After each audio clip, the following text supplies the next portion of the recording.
Hey, Jared. Hey, Josh. Where did people hang out during medieval times? This is appropriate to the movie. Where do people hang out in medieval times?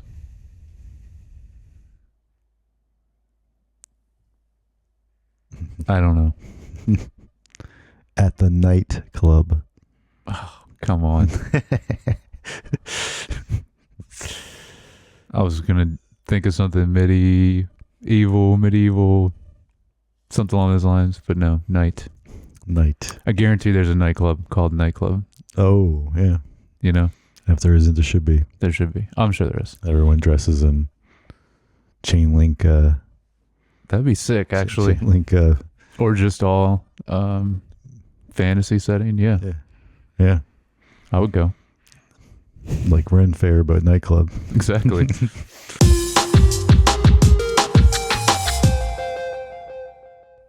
Hey, welcome back to Screen Time.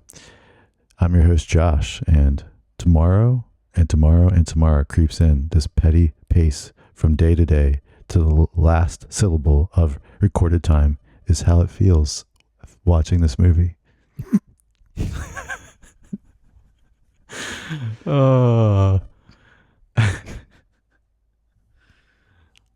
I was wondering what quote you're gonna do, because it's very hard to pick out some of these quotes and actually recite them, even. So I have my co-host Jared here with me. Something wicked this way comes. Was that one of the witches? Mm-hmm. Yeah. All right, today It's a line it sounds familiar too. I'm assuming that's one of the most popular from this, this Shakespeare play. Play. So today we are discussing the Tragedy of Macbeth. Came out in 2021. Mm-hmm. Yeah, our last Coen movie. It was rated R, an hour and 45 minutes, which is pretty much their standard. Most of their films are around that. Yeah, an hour and 45. Give or take a minute or two. All right, our synopsis: a Scottish lord becomes convinced by a trio of witches that he will become the next king of Scotland, and his ambitious wife supports him in his plans of seizing power. So, first thing I'm going to say is, according to IMDb, this was only directed by Joel Coen, not both of them. Yes. And also written only by Joel Coen. Mm-hmm. Yeah, our last movie was the final one of them together. As of right now, yeah. There's another movie that I think is only Ethan Coen that came out very recently. Yeah. I didn't add that to the list because I heard it was horrible. So I figured, I'm like, why don't we just end on this one? I mean, we can do that one if you want. But No, this is good. So we have a cinematographer, Bruno Del Benel. How do you say that? This is their guy that they did before, right? The same guy that did Llewyn Davis, right? Is it only that one? Inside Llewyn Davis, I think. No, maybe the last one, it was him too. Was it? Buster Scruggs. Yeah, it was him on. Let me check. And then was it Deakins for Hail Caesar? No, did he come back? It was Deakins for Hail Caesar. That's not the last one. The Buster Scruggs was right. Buster Scruggs was him. Yeah, him. So this is the third film with him. Deakins on Hail Caesar. Yeah. Okay. You can tell the difference, I think. Yes. Yes, and then we have Carter Burwell again with the music. Was there some music in this? Oh yeah. Production costs. I could not find anything on this. So these straight to string. Same with the Buster Scruggs. Ballad of Buster Scruggs. The IMDb did not have it. Now, Ballad of Buster Scruggs, I was able to Google around and find some estimates and I had something that I shared. When this I Googled around and couldn't find, because I guess they don't have to report it because it's not right. This didn't go to theaters at all. I think it was right to Apple. It went pretty much. It was in very limited theaters, because it did have a box office figure, but it was not really a wide release. Well, it was also, wasn't that the year that they decided to put a lot of stuff on streaming, 2021? Right, yeah. Instead of, depending on when it was, 2021, there might have still been very knee deep in COVID. But because that would have been the year, because I remember Dune was that year. they still put it in theaters, but that was when everything went right away to HBO as well. So this film was nominated for Best Leading Role for Denzel Washington. Of course. And then Best Production Design and Best Cinematography nominated, but did not win any of them. Those three make sense, though. Nomination-wise, yeah, for this. Yeah. So our kind of the main talent that stood out to me, we have Denzel Washington, we have Frances McDormand, Alex Hassel, and then Brendan Gleeson and Stephen Root. Anybody else stand out to you? Yeah, two others. Ralph Ineson, I believe he's in the last movie as well. Okay. I talked about him a little bit. He's a very distinct voice. He's been in a lot of video games.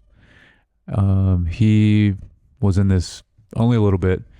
And then the other one is Moses Ingram, who's a fairly newer actress. She, I believe, was only in one scene in this, but she was like the main one of. What was her name in Obi-Wan? She was that Reva. She was that. Yeah. Yeah. Okay. That's her. She was just in one scene in this, but yeah. Gotcha. That's the main thing I've seen her in. I believe she's been in some other stuff recently, but that's it.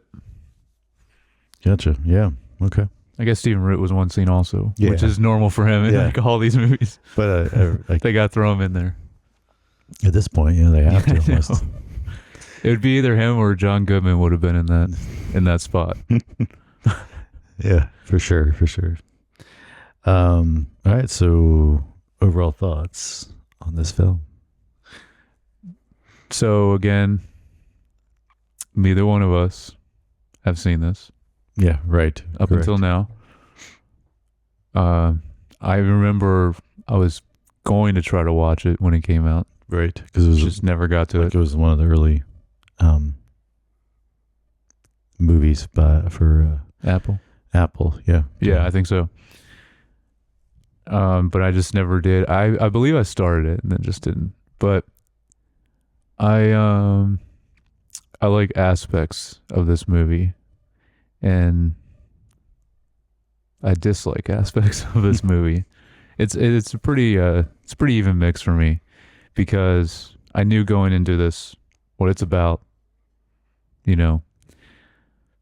know vaguely the story, the Macbeth story, but so I knew. I didn't know how much they would lean into this Shakespeare-like dialogue. I had a feeling it'd be somewhat like this, but this is like, and I like it. I like this kind of thing. Kind of hard to follow sometimes. Yep. It's very, obviously because of Shakespeare, it's very elegant though. In the way they kind of, very long monologues, right? I mean, it literally is a play. And what I did like about this is that it still was like a play, but they filmed it still like a movie. But then I thought it was cool how the sets still looked kind of like, because at first I was like, does this just look that cheap? But no, then I thought about it, I'm like, no, they purposely, it looks kind of like a backdrop of like a play set. Mm-hmm. Did you catch that too? Mm-hmm. Because even some of the lighting and like some of the backdrops, I was like, oh, that's clearly, you can tell that's just like a. Mm-hmm. And normally it's like they wouldn't do that if they were. So I kind of like how they kind of mixed this to be more like a play, but also the way it's shot though is still like a movie too. So I thought that was interesting. I like that aspect of it, kind of playing with that. Let's see. Okay. Besides that though, it was a little long. Mm-hmm. And there's some great performances. Denzel Washington's one of my favorite actors anyway. It was really cool seeing him in this because never heard him do Shakespeare. So it was really interesting seeing him do this kind of dialogue, because it's not what he does at all. But I knew he could crush it. He always does. But I think that's That's overall so far. I don't have many notes either, but yeah. What Okay. about you? Well, I thought it was kind of painful to watch, Okay. but I'm sure you'll have positive things to say about cinematography, though. At least. yeah. So yes, the general overall did not care for it. Mm-hmm. Felt long, slow, Yeah. boring. Yeah. And yeah, it's hard to follow sometimes because of the dialogue. For It's sure. like it's the same reason why I don't read the King James Bible. This is the Mhm. reason I don't want to watch this. Yeah. Just That's a good point. talk how we talk. No, yeah, I kind of felt that way even a little bit in the True Grit, where the accents of some of those guys, like, Yeah. they were just getting so thick, and it's like, okay, at this point, it's making it challenging for us to, and then you got to put subtitles if you want to, like, translate for people, Mhm. right? So that part I just didn't. I think Subtitles for this though wouldn't really make much of a difference. no, that would be next to impossible. Yeah, it right? Well, no, like to translate it, to try to like translate it to like normal speak. Yeah, no, but I mean, like, if you had subtitles on this, you wouldn't ever look at the screen. Like, you wouldn't ever know what's going on because there's so much dialogue anyway. You know what I mean? It's like you would not be able to. If you kept it word for word, but if you're translating it to normal speak, Oh, if you changed it some, then yes. That's No, the whole you're point. right. Yeah. yeah, you have to change it because Yes, you're you would, translating yeah. it, like, because Yeah. it's technically another language. Yeah. Even though it's English adjacent. It is, yeah. But I mean, also you're not a big play guy anyway, right? Correct. So Yeah, I'm not. I'm not either. Yeah, like I think so. There was there was the holiday movie that was on Apple TV that had Ryan Reynolds and Mhm. I remember that. why can't I think of Was it Will Ferrell?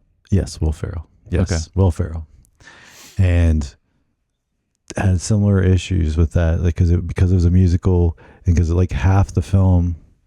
That Felt wasn't really as much of a play though. But half of it felt like it. Yeah, because that's there's true. like all of a sudden it'd just be like this like set that like felt like a set, Mhm. stage set, like a play set on a stage, and yeah, and then the camera would kind of have to be moving and positioned in places like that you would have to for that kind of, I don't know. That was what kind of turned me off of that film. Yeah. And it's kind of something similar here.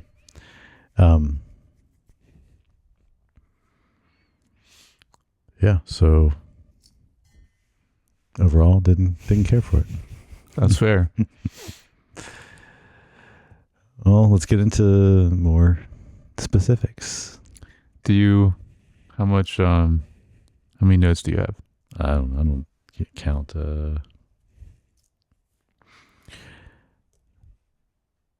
So, what do you want to start with something, or you want me to? Yeah, I can start. At the beginning, when we first see, I guess, the first of the three witches, Mm-hmm. just reminded me of Gollum a lot. Mm-hmm. Yes, I actually thought that. I didn't write that note down, but the Yeah. way she was moving and trying to, like, yeah. In the way she talked in that. Yep. Yeah, a lot of ways like that. But later, with the three of them, no, it was just that specific scene. Yeah. Yep.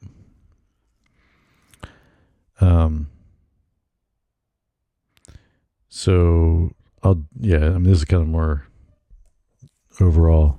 I actually have mostly more overall notes and Cool. less. But yeah, so in general, yes, the performance, Denzel Washington's performance, phenomenal. Like Oh yeah.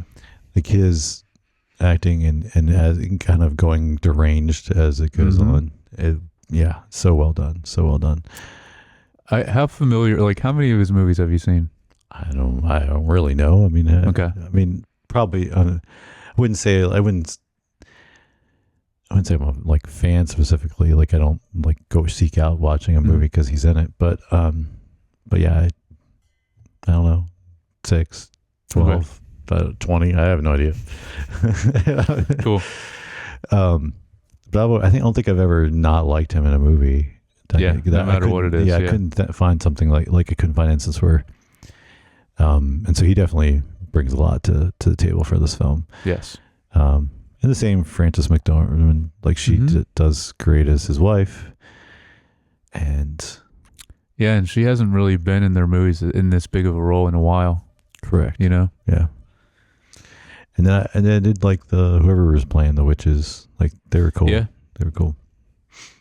But even with the crazy movement and Gollum-esque things.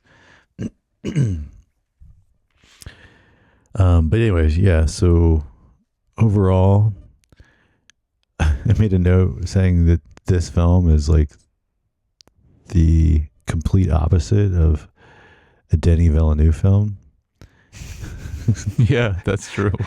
And all the things that makes me love those films is why I did not care for this. And it's like just so much talking and not really any visual storytelling. Visuals, like visual storytelling. Yeah, it's the best way to put that.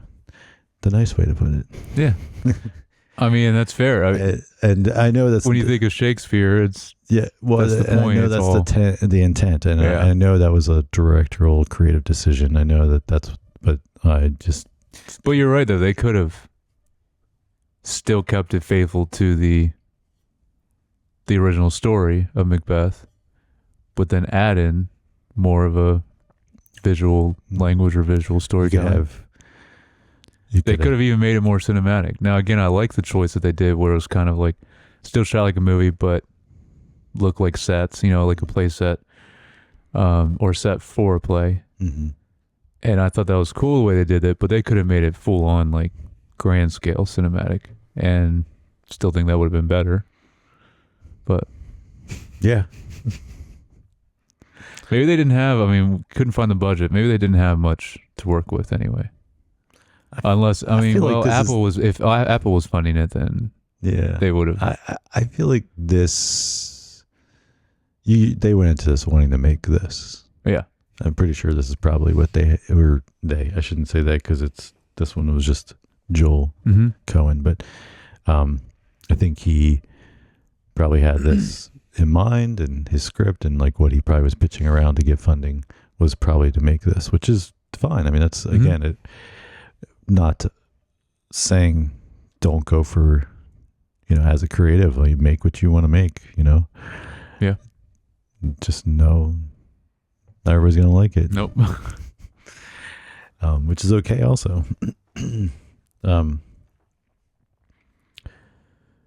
Yeah, but anyway, so a lot of the things I didn't like about it was it all revolves around those creative decisions. Like, because even like, yes, there's some of the cinematography is nice, especially as from the lighting and close-ups of people's faces when they're talking and stuff. For sure, look really nice.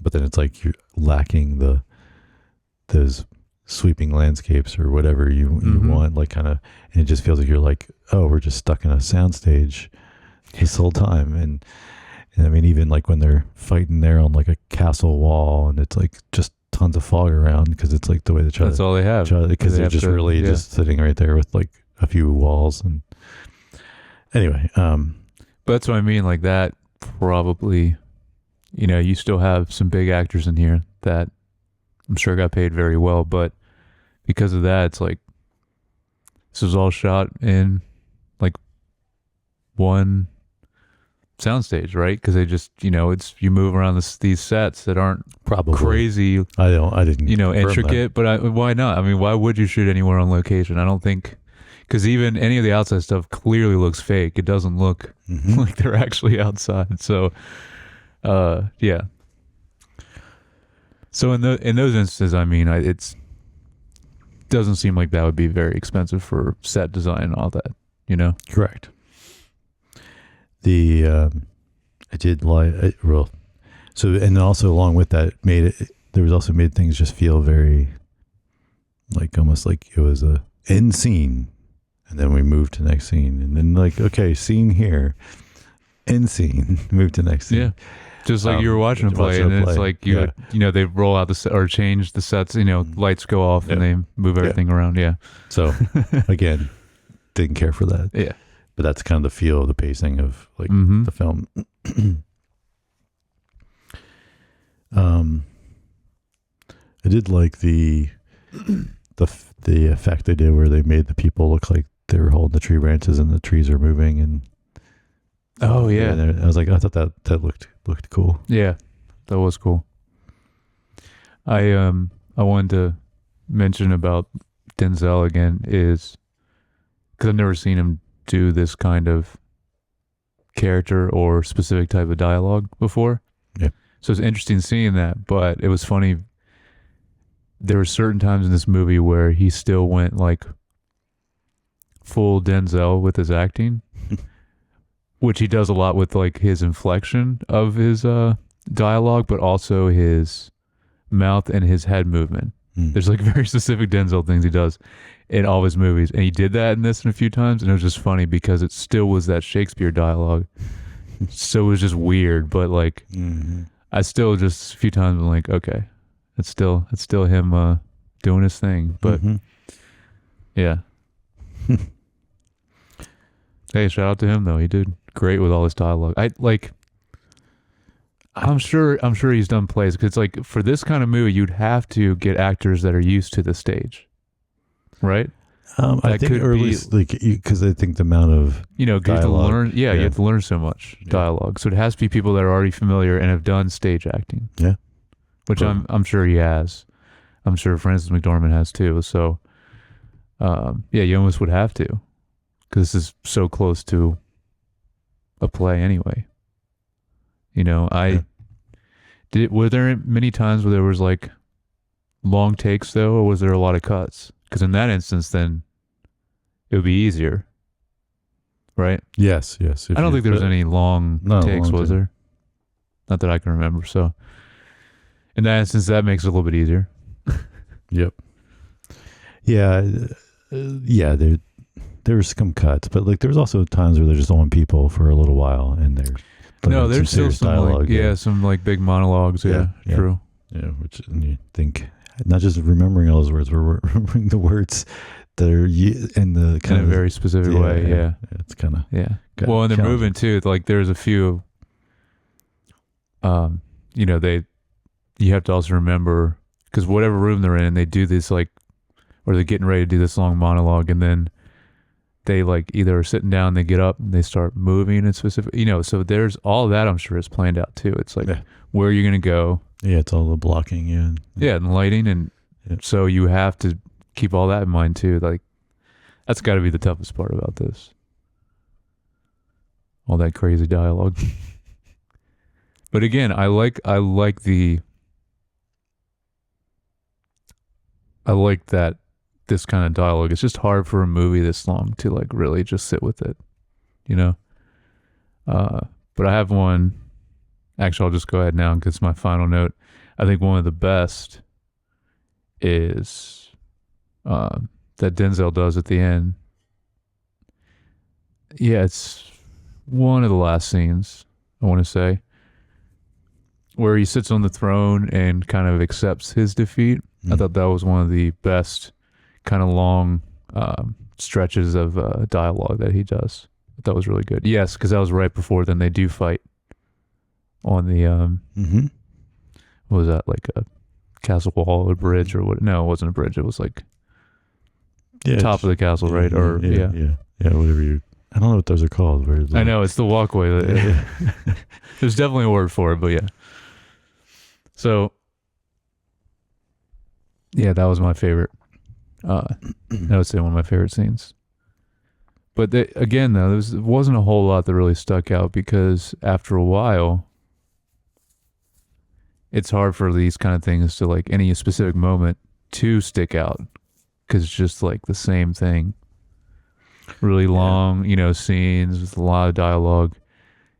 And like you said, you're not like, the camera's not going like crazy. You don't have this big area to like move around in either. It's just like this static room, so yeah. Cool. Well, we're talking about the visuals a little bit. Get into the cinematography. Interesting choice to do 4:3. I was going to ask you about this. So, And black and white. well, yeah, true. It's funny I didn't even write that down because I was like, I'm like, that's the least interesting Yeah. part of all of the choices, I think. Well, we know they can do black and white really well. Yeah, I'm sure this was digital though, black and white. Yeah. Whereas the other one that they shot that. Oh, that's right, because there's a color It was version all of film it. Yeah. in color, and then they. The man. I mean, this was probably who color. wasn't there? Yeah, the man. Yeah. This was probably color as well, and then digitally. You think so? Yeah, It does look. Yeah.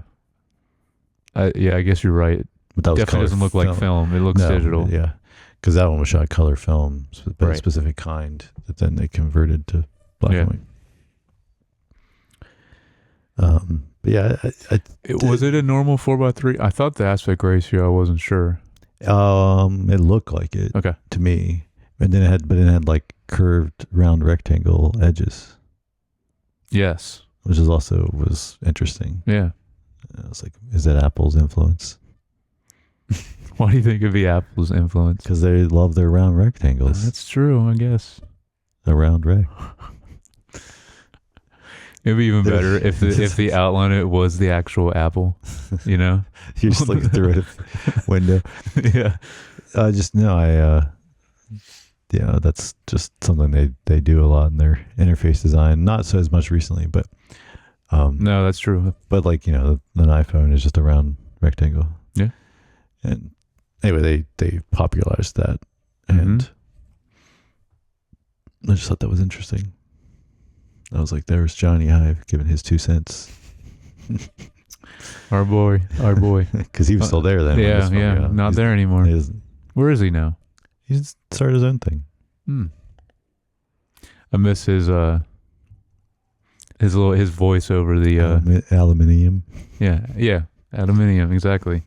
He had the best voice for Well, they stopped. They don't really do like the kind of here's how we designed it with voiceover videos, which I was just talking about this recently, just earlier this week, how they popularized the completely white backdrop, like psych wall is what you call it, like really, and just interviewing somebody on a psych wall and being like, and then them cutting into the stuff, and that's what they used to do. And then they went, and eventually they switched over to just pure voiceover and don't really show the people talking as much. But that was what they did for like the early 2000s, like iPod. Yep, I remember that kind of iPod phenomenon, like era before the iPhone. Kind of, they would do that. And yeah, I remember we were talking about because like it was before really there were even any psych walls even near us to use. I mean, maybe there's one in DC or Baltimore that I just wasn't familiar with, but and there's a handful of projects people wanted that look, and so I just ended up like green screening it. Just throw a green screen, and shoot them in front of a green screen, then drop it out to it's white and switch it to white. But yeah, just funny. So liked a lot of the play with shadows with the witches. Yes. That stuff was really cool visually. The main thing I had down here for cinematography, I kind of already talked about how they purposely made it look like a play, like a set, like in the backdrop too. But one of the things I noticed, it was kind of more so in the beginning. They didn't do it as much later. Some of the transitions or dissolves between scenes were really cool. Like there was one I remember. Oh, it was like of the moon. Do you remember this one? But then it transitioned to a spotlight that someone walked into. Yeah. Like that was really cool. Yes. They did a couple more at the beginning, I remember too. I really like those. Is that the right word? Dissolve or transition? I don't know. Transition. Transition. Dissolve is a type of dissolve is actually a dissolve, like it's between a type of transition where like you see the it one goes from dissolves into the other. Okay. The only other one I know of is the wipe or the Star Wars wipe is the main one I know of. Well, the normal Because there's wipe. different wipes though, but Yeah. the Star Wars wipe is a specific one, right? From the original Star Wars. Yeah, they always win. It's like a half. Yeah, I think it's like a half circle. They would do the circle one. Oh, they do that one too. No. Oh yeah. He did a couple different He ones did a couple different ones. Yeah. in the original Star Wars, and then they use them to kind of recreate that feel. They'll use them in some of the newer films and stuff.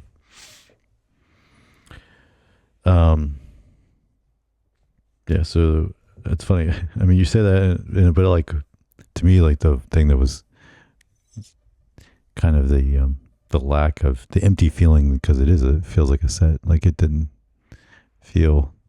Again, it felt like they were just on a stage that was set for a play, and just had these a little bit elaborate sets, for lack of a better word.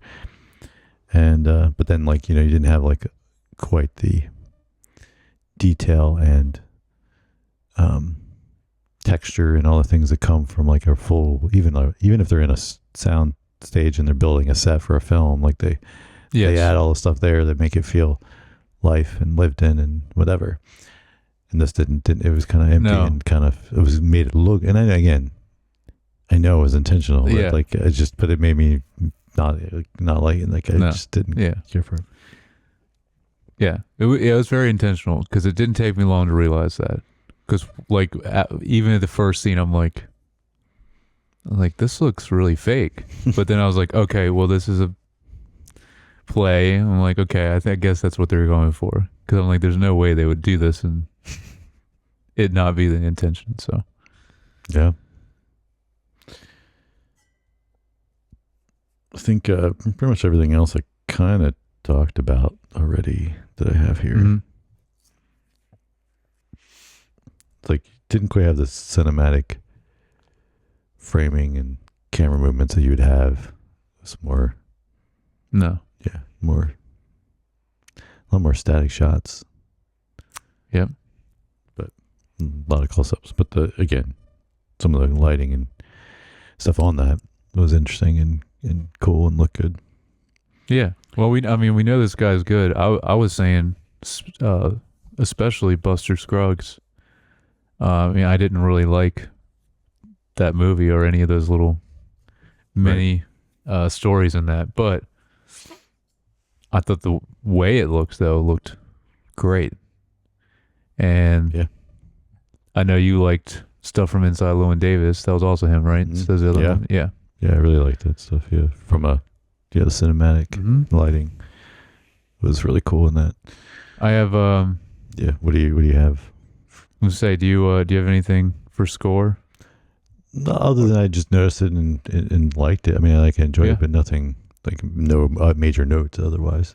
No, I my only note is I liked the had a way more darker feel to it, especially with the strings, pretty much through the whole movie, and I thought it was good. It's also not really his style normally, but he did it well. Very true. So I like that. I don't have themes and messaging. I don't have. You could just Google that, because what are the themes and messages of Macbeth? Don't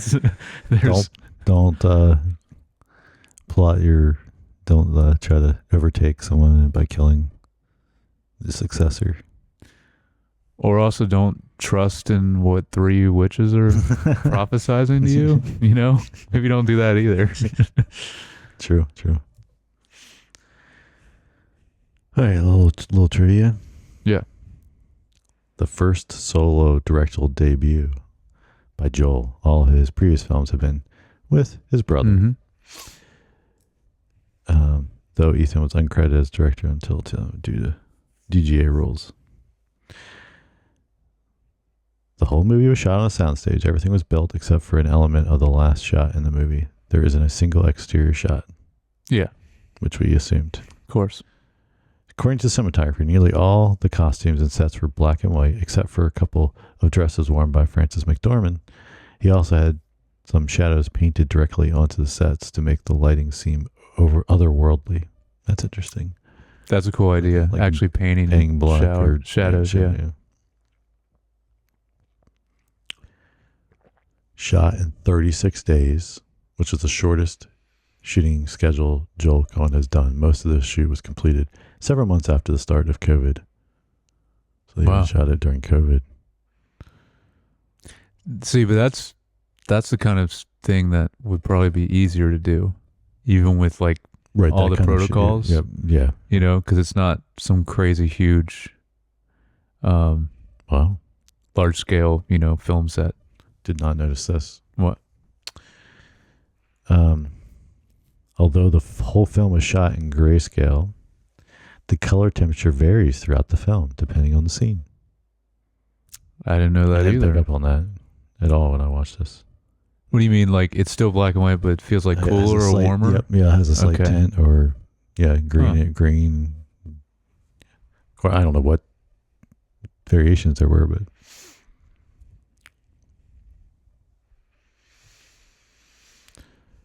so Denzel Washington was the first actor to be nominated for a performance in a Shakespearean film since Kenneth Branagh was nominated for Henry V in 1989.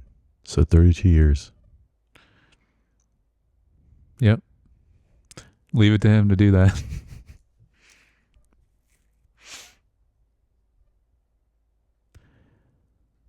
Okay, so Frances McDormand played a Lady Macbeth previously in a 2016 Berkeley Rep production, also starring Conleth Hill. Denzel Washington has never been in a previous production of Macbeth, but he has appeared in numerous other Shakespearean plays, including Cornelius, The Tragedy of Richard III, and Julius Caesar, and Much Ado About Nothing. Okay. Well, that makes sense then. So yeah, he has done. So, well, yeah, both of them figured have done some kind of plays previously.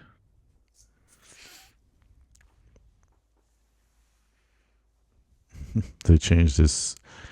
So they always use the name Roderick Janes for as the editor. It's a pseudonym for the two of them. But in this film, because it's just Joel, not but he used a different name. Is Reginald Janes. So it's different, same last name but different first name. So Catherine Hunter not only plays all three witches. Oh. So same, but also the old man. Okay. Man, she's got range. So the film was theatrically released by A24, followed by the global launch on Apple TV Plus. Wait. So I guess it was. So that A24 put it in theaters? They're a theater distributor. Yeah.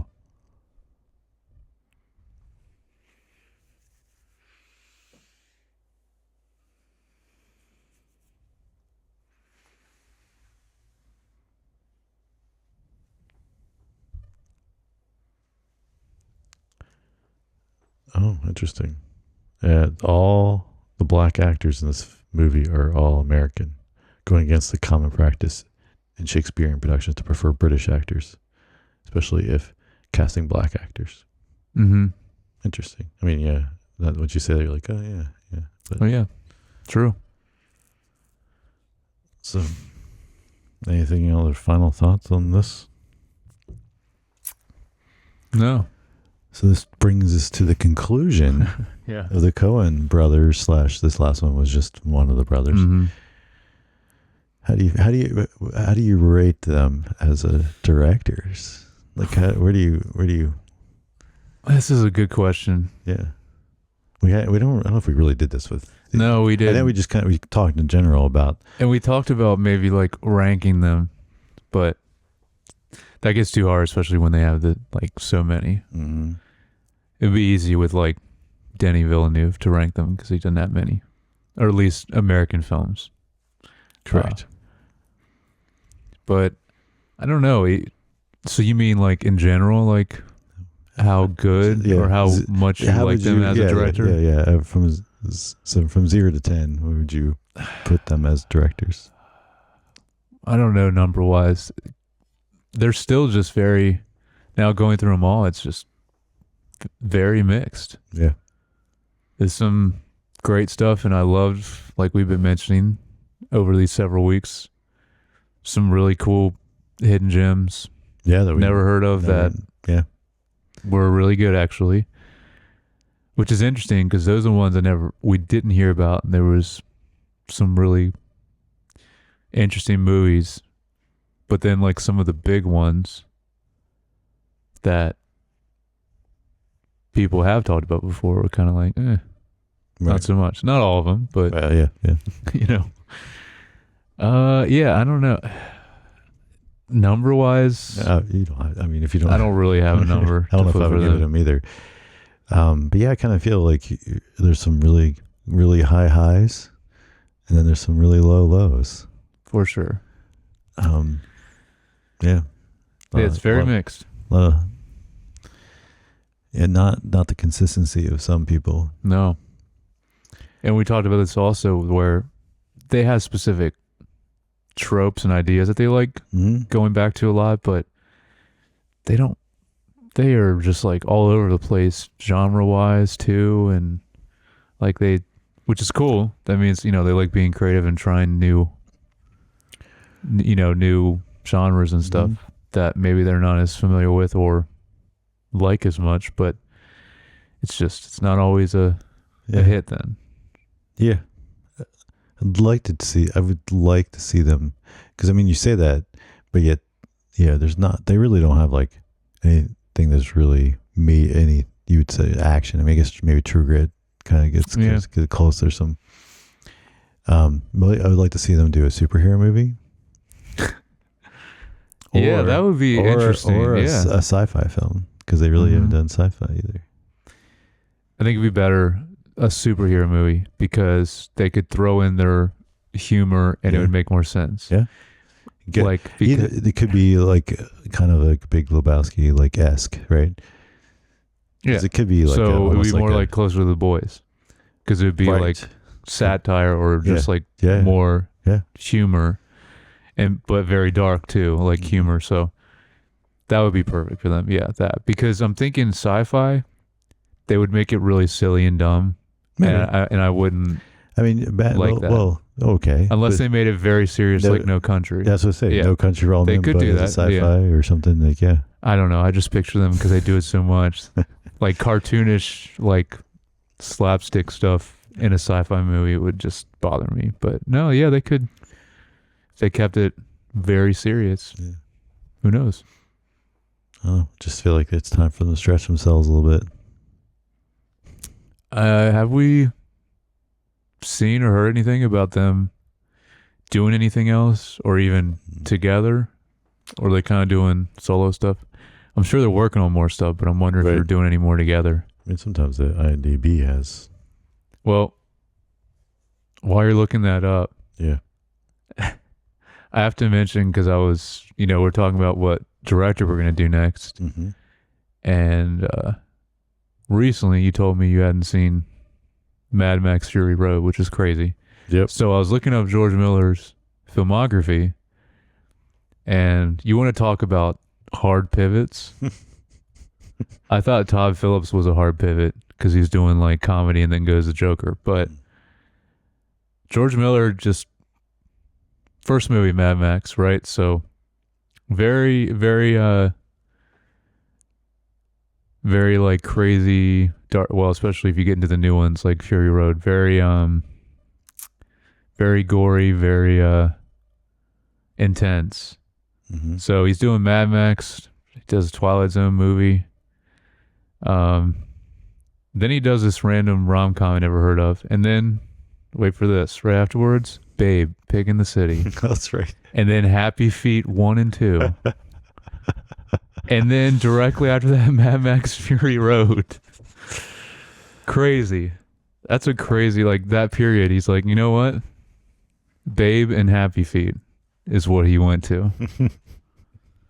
I'm not knocking those, though. Yeah. I actually like those movies, but I haven't seen them in a while. But so, I now that you say that, I have heard people mention that. I think maybe even back when Mad Max Fury Road came out. And just the pivot before that. Yeah. Like Babe and Happy Feet. The City. Well, I don't even know if they mentioned Happy maybe, but it was like that Babe Pig in the City or whatever, like film. It's just, you're just like, I mean, again, It's wild. it's actually, those are decent films for what they are, but just such a different pivot. But all right, so I did find there is a film in development with them both together called The Zebra Striped Heresy, Hearse. Oh, that's like hearse. I guess like a. Yeah, I don't know. Maybe I think that's how that's spelled. The Zebra Striped Hearse. Okay. I don't know. Another word for me to pronounce different every time. Yep. I think it's how you spell it. You know, like the hearse that for a funeral. Yeah. I think that's how it's pronounced or spelled. Well, so that brings us to. Yeah, let me say director wise. Do you want to go with Todd Phillips or let's do it, or George Miller? Let's do. Oh no, I thought we were doing Todd Phillips. Okay, no, I'm down. That's another big pivot. Todd Phillips, yes. Straight comedy and then Joker. Yeah. So, which will also be, I feel like both will be a good change of pace a little bit. Yeah. Yeah, I know. Yeah, we kind of wanted to mix it up a little bit for the next director. Yeah. And yeah, these are some. It'll be fun revisiting a lot of these comedies from the 2000s again. Yeah. I haven't seen them in a long time. Some of them I haven't seen in a really long time. Yeah, like Road Trip, which is I think is the first one. I think that's the next one we're doing, right? That would be his first. Is that his first? Let me make sure. I don't know. Yeah, one night. I think it's Road Trip in 2000, which I haven't seen in so long, but I remember loving that back in the day. I haven't seen it since 2001. Yeah, when it came out on DVD and watched it like again, after seeing it. I don't know if I saw it in the theater or not, but yeah, the only thing before that, he has some documentaries. I remember looking at these, so we're not counting that. Yep, Road Trip from 2000. Yeah, there we go. Ain't down with those documentaries. No, makes me think too much. I have to think too much. Mm-hmm. I only like very specific documentaries. Yeah, I like making them. Yeah, you do. Yeah, I do. I like making music for them. It's fun. Yeah. So you want to? He doesn't have that many. We want to just say real quick, like, kind of in order. I'm just gonna run through. Yeah. So we're starting Road Trip next week. Then we have Old School. Then we have Starsky and Hutch. Nice. That might be I don't know if I've seen that movie. I think I did, but I'm not 100%. I'm sure you did. Yeah. School for Scoundrels. I don't think I saw that. Then we have The Hangover. Definitely seen that. Of course. Then Due Date. Then Hangover Part 2. Hangover Part 3. I don't know if I ever saw the third one. I know I saw the second one. I don't think I saw Due Date either, but maybe. Who's in the Due Date is it's Zach Galifianakis still, but it's Robert Downey Jr. Oh, actually, I think I did see that. You probably did see that. It's like a road trip movie. Yeah, I think so, from what I remember. And then we have War Dogs, which I'm interested in because I've never seen this one, and it looks like a good cast. And then we have Joker, which can't wait till we get to that because you have not seen, and I loved that movie. Yes. We'll see about the new one, but we'll be covering that too when it comes out. Yeah, because it'll come out. Probably we'll wrap this up a few weeks, month before that comes out, but then we'll circle back after we see that in theaters. But did you see the trailer for it? The second one? Yeah, for Joker. No. I think I might have saw a teaser, but I was honestly avoiding it because I hadn't seen the first film. Oh, that's a good point. And I know I have heard that it's good, and it's one of those that I intended to watch. I just hadn't. Yeah. So now I get to do it. Yeah, exactly. This is our excuse to watch stuff where you're like, you put off. Actually, when I saw Cece, who is a friend of the pod. Yeah, been on. Guest. Yeah. She was like, "Oh yeah, let me know when you figure out what you're doing." She's like, "Cause I don't watch." She's like, "I don't get around to watching films, and anytime you get me on the podcast, it forces me to watch a film." And she's like, "Cause I just never." And I was like, "Yeah, that was honestly one of the reasons I like doing this because it forces me to watch a movie every week." Yeah. So it's not always great. Like this past week, it was a little tough to get through. Oh my gosh. Movie-wise. Oh wait, you're talking about the film itself. Yeah, I'm talking about Yeah, but I meant like also just this week. Schedule-wise, it was kind of crazy. Yeah. But we made it work. Mm-hmm. Cool. You guys can definitely let us know how you feel about the Coen Brothers Yeah. or the Tragedy of Macbeth, this film. Leave a comment, email at feedback@screentimepod.com, or just DM us. You can find me at Jay Youngbar. And I'm at Jared Youngbar. All right. I'll catch you guys next time.